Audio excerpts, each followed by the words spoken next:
The Petrodollar, Part 1. By Dissident Nomad. If you have never heard of the petrodollar system, it would not surprise me. It is certainly not a topic that makes its way out of the State Department or Wall Street and onto the broadcasting networks and our social media feeds too often. Okay, I am getting slightly ahead of myself here. Perhaps some of you have heard of the petrodollar, but all too often its true significance is often misunderstood or overlooked altogether.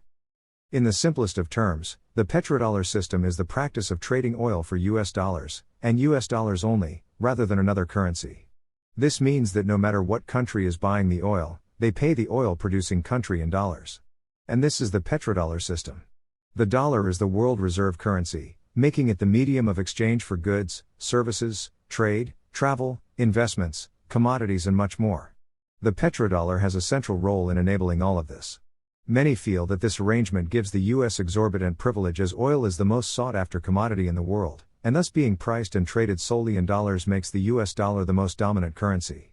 The petrodollar has had a considerable impact on shaping U.S. foreign policy, global trade and geopolitics for the last 50 years. If you search Ben Shapiro, Joe Rogan, Prager University or Tim Pool's respective YouTube channels, you will not find anything about the petrodollar. The CNN website brings up 3 results with articles that have only brief, fleeting mentions of the arrangement, and the Heritage Foundation's website returns nothing. Many of the best books on this topic are either expensive and hard to find, have limited print runs, or are discontinued altogether. This is all by design. The mechanics of the petrodollar system and the broader role it plays in geopolitics and international affairs is not something our elites want us talking about. Its origins, effects, and the enormous privileges it grants the United States has led some commentators to label the petrodollar system as the most brilliant economic and geopolitical strategy devised in recent history. It is arguably the most important facet of U.S. power, and it has been instrumental in dictating U.S. foreign policy in the Middle East for almost half a century. Though the petrodollar is distinct from the dollar's world reserve currency status, the reader should allow for some overlap with these terms and concepts. Both fall under the broader concept of what I have come to term as the dollar system. Origins. The petrodollar is the name given to the oil for dollars bilateral relationship the United States originally had with the Kingdom of Saudi Arabia. When the 1973 oil embargo ended, Washington began a long diplomatic campaign with the Saudis in order to negotiate a bilateral trade relationship that would benefit all parties concerned. By 1975, this relationship would be extended to the other OPEC nations. The removal of the international gold standard in 1971, by President Richard Nixon, caused a decline in the demand for the US dollar worldwide. Maintaining this artificial dollar demand was vital if the United States were to continue heavy spending both abroad and at home. So in 1973, Nixon and the Secretary of State, Henry Kissinger, asked King Faisal of Saudi Arabia to accept only US dollars as payment for oil, as well as their personal assurances that there would never be another oil embargo again. In return, the US would provide military support for Saudi oil fields and for the House of Saud generally, effectively guaranteeing their rule over the kingdom. Washington also agreed to sell weapons and other military-grade hardware to the Saudis. By 1975, every OPEC member agreed to sell their oil exclusively in US dollars. So in order for oil importing nations to fund oil purchases, they first need to acquire dollars. This is highly significant because it meant that, from its inception, the nature of the petrodollar agreement had demand for the US dollar built into the system, the same system we have today. There was no congressional oversight or approval into the deal. The terms of the agreement also stated that Saudi Arabia and the other OPEC nations pledged to recycle excess dollars from oil exports by buying up U.S. debt securities such as treasuries and bonds. This came to be known as petrodollar recycling, and it is highly significant because it means that the United States receives a nominal sum of dollars on every oil transaction that takes place, thus creating a parallel revenue stream that runs alongside oil purchases. The deal also stated that if other oil-producing countries threatened an embargo, Saudi Arabia would fill the shortage by increasing oil production or by drawing from its huge oil reserves. Under the agreement, oil prices were allowed to fluctuate, but only to levels deemed suitable by Washington and in the best interests of the United States and its allies. The U.S. highlighted the highly unstable geopolitical climate of the region and the fact that Saudi Arabia had no real military capability. It is also highly likely that diplomatic efforts by Washington made light of the fate that befell Mohammad Mossadegh of Iran in the 1950s, who tried to resist America and Britain's demands not to nationalize the Iranian oil industry. He was removed in a violent coup and replaced by the pro-Western Reza Shah Pahlavi. In the wake of the 1973 oil crisis, British security cables at the time indicated that the US would have considered a full-scale military invasion of Saudi Arabia had they not complied with the terms of the agreement. In one of modern history's great what-if scenarios, the US would rather pursue military action than risk being held to ransom as they were during the 1973 oil embargo when Saudi Arabia slashed production, sending prices skyrocketing. However, the invasion never materialized, and under the terms and conditions laid out above, both sides proceeded in an arrangement that was seen as mutually beneficial to all parties concerned. The role of the petrodollar in the global financial system. I would like to begin by briefly talking about the significance of the reserve currency status of the US dollar. The petrodollar is a central component of the dollar's ongoing status as the world reserve currency and the broader dollar system that we have in place in the world today. The world reserve currency status of the dollar allows the United States to engage in monetary inflation, debt financing, and deficit spending on an almost unprecedented scale. Simply put, the US can run up huge deficits and debt because demand for the dollar and dollar-denominated assets is permanently high, and the interest rates it pays on its debts are permanently low as a result. Demand for the dollar is built into the global economic system at every conceivable level. It puts downward pressure on the dollar, preventing ruinous hyperinflation from ever taking place. The US dollar is the currency of choice across an array of global markets. It is used in 85% of all global transactions worldwide, whilst over 59% of foreign exchange reserves are in dollars. The culminative effect of all of this makes it the strongest and most liquid currency in circulation. An important aspect of all this is that many of these deficits are used to fund Washington's geopolitical and strategic interests abroad, as well as to construct a formidable military that is simply unparalleled in size, scope, and strength in world history. It allows for Washington to acquire all the goods, services, assets, and raw materials required to assemble a global empire comprised of approximately 600 military installations in 85 countries, an empire that is tasked with preserving the dollar system. The point here being that if the US requires more aircraft carriers in the Pacific, more munitions, or more funding for research and development into military technology, the mechanics of having the global reserve currency allows them to provide this.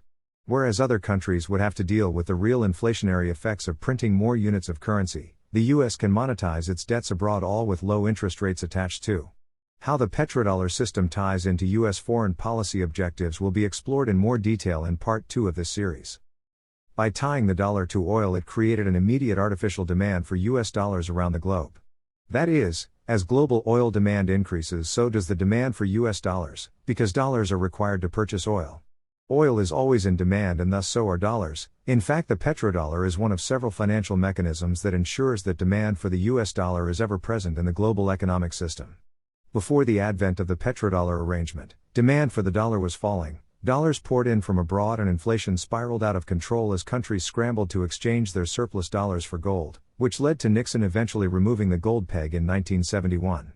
As the dollar was moved off gold and onto oil, the petrodollar system effectively restored the artificial demand for the dollar, and Washington was now able to monetize its debts with the advent of the Treasury and bond market, as countries looked to secure dollar holdings to fund future oil purchases by exchanging dollars for US debt securities.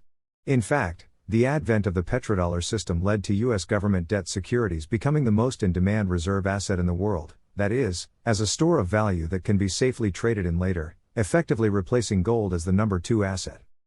Right now the US has what has come to be termed as a permission slip to print all the dollars it needs, because the broader dollar system, that the petrodollar is an essential part of, ensures that demand for the US dollar is ever present. Additionally, artificial demand for dollars correspondingly allows for artificially low interest rates both at home and abroad, a point I will return to later.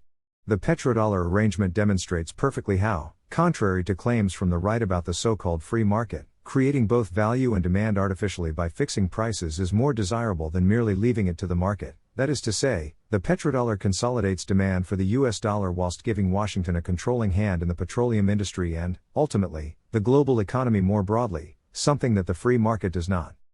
The second point L would like to draw attention to is rather simple and obvious, and that is that under the terms of the agreement the US can purchase oil in its own currency. All they have to do is summon the Treasury and the Bureau of Engraving and Printing to print the required amount of bills, take these to an OPEC member state, and the deal is done. No other nation can do this because oil is traded in dollars only. Instead, other countries have to provide real goods and services in exchange for dollars, or enter the foreign exchange markets, to acquire dollars before being able to purchase oil.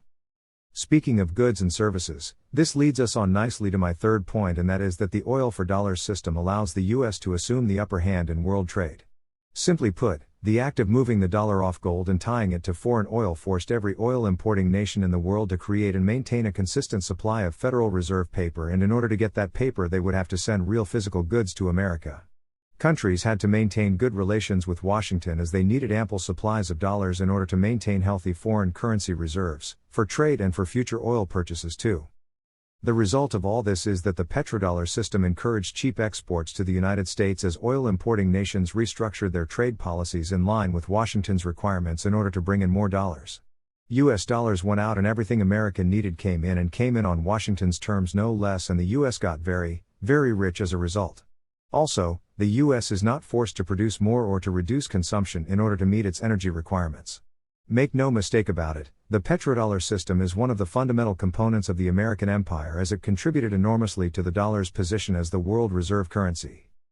For oil importing nations, the reality is that you must first purchase dollars to fund any oil transactions. No dollars, no oil. It really is that simple. There is no way around this. Oil is energy. You need energy to build industries, power economies and grow entire countries, and you can't do this without oil. The advent of the petrodollar meant that demand was built into the global economic system from there on in. In retrospect, it is quite some achievement that the Nixon administration, with Kissinger at its center, was able to have the world's most precious and sought-after commodity valued, priced and traded exclusively in dollars. As I'll have alluded to several times already, one of the most fundamental components of the arrangement is that, in essence, the U.S. receives a double loan out of every single barrel of oil that is sold worldwide. As every barrel of oil that is sold on the world market increases the demand for US dollars, and it also increases the demand for US debt securities as well. That means that even if, say, Spain or Japan want to purchase oil, the US benefits from the transaction twofold, because the terms of the petrodollar arrangement mean that 1, they must first acquire dollars to facilitate the transaction, and 2, OPEC pledges to use a portion of the profits from the sale to purchases US government bonds and securities. The act of using a portion of the profits from oil sales to buy U.S. debt would eventually be termed as petrodollar recycling. Petrodollar recycling is a form of debt financing. Debt financing is when a government monetizes its debt, often abroad, in the form of government-backed bonds and securities with annual interest paid to whoever holds the debt. The point is that the U.S. can issue dollar-denominated debts at very low rates of interest, because countries need to have an ample supply of dollars on hand to facilitate trade in oil and other commodities, means that demand is permanently high. Every oil purchase increases the demand for U.S. dollars before the transaction and the demand for U.S. debt after the transaction. The U.S. gets the privilege of being allowed to monetize their existing debts almost ad infinitum on the back of this system. It is almost stating the blindingly obvious at this stage that the United States is the only country that can do all of this. Former President Barack Obama once said on the Bill Maher Show, when questioned about the huge level of federal debt we can afford to borrow as interest rates are low, Obama was merely stating a truism, as interest rates are permanently low for the dollar. In The Hidden Hand of American Hegemony, political economist David E. Spiro argues that excess profits from oil sales were recycled into U.S. treasuries to subsidize the debt-happy policies of the U.S. government as well as the debt-happy consumption of its citizenry. Petrodollar recycling over time pushed down interest rates for Washington. See the chart below. Petrodollar recycling has allowed the U.S. to issue debt very cheaply to American citizens and corporations, as the federal government need not rely on high interest rates at home as a means of revenue, because dollars continue to pour in from abroad. With both the petrodollar system and the Treasury and bond market working in tandem, together, banks can issue credit with low rates of interest domestically, just as the federal government can issue government-backed securities and bonds to foreign suitors at low rates of interest to be paid by the U.S. to any nation that holds these Treasury notes. Declassified documents later revealed that the U.S. government confidentially enabled the Saudis to purchase treasuries outside regular auctions and at preferential rates. The exact figures are highly confidential, as you might expect, but it has been estimated that hundreds of billions of dollars have been invested in U.S. debt since the inception of the petrodollar system. Lastly, now that oil was tied to the dollar, the U.S. would be protected, because in the event of an increase in the global price of oil there would be corresponding increase in the demand for dollars along with it, and this is exactly what happened during the second oil crisis in the late 70s. The U.S. is leverage at both ends of the market, allowing Washington to create conditions favorable to its own strategic interests. A prime example of this was in the mid-80s when the Reagan administration, along with OPEC, abolished price controls and removed production limits on oil. The price of oil was allowed to float and the global market was suddenly flooded with excess crude oil, sending prices plummeting. The goal of this was to severely damage the USSR's economy. Oil was one of the Soviet Union's main revenue streams. The resulting collapse in oil prices also contributed greatly to the Latin American debt crisis as well. Countries such as Venezuela, Mexico, and Brazil relied heavily on oil revenue, and when prices collapsed they faced terrible economic consequences. Another point that cannot be ignored is that all of this power and leverage has allowed the United States to accumulate large stockpiles of oil reserves that protects the US in the event of a global shortage. And there we have it, folks. Under the petrodollar arrangement, the domain of US is without borders and boundaries. Having the world's most sought-after commodity priced and traded exclusively in dollars allows Washington to dictate large segments of world trade, and it allows for near-infinite debt financing as well. The sum of all this means that the dollar is the most liquid and reliable currency in the world, firmly establishing it as the global reserve currency of choice, and this has, in turn, helped solidify the United States' position as the dominant power in a largely unipolar world. It is arguably the most important component of the American empire, an empire that has a presence in over 80 countries and whose military spending outnumbers the next 11 countries combined. It stands to reason that the US will go to great lengths to preserve this system, and I will go on to argue in parts 2 and 3 of this series how the necessity to preserve the petrodollar has shaped US foreign policy for decades with deadly consequences across the world.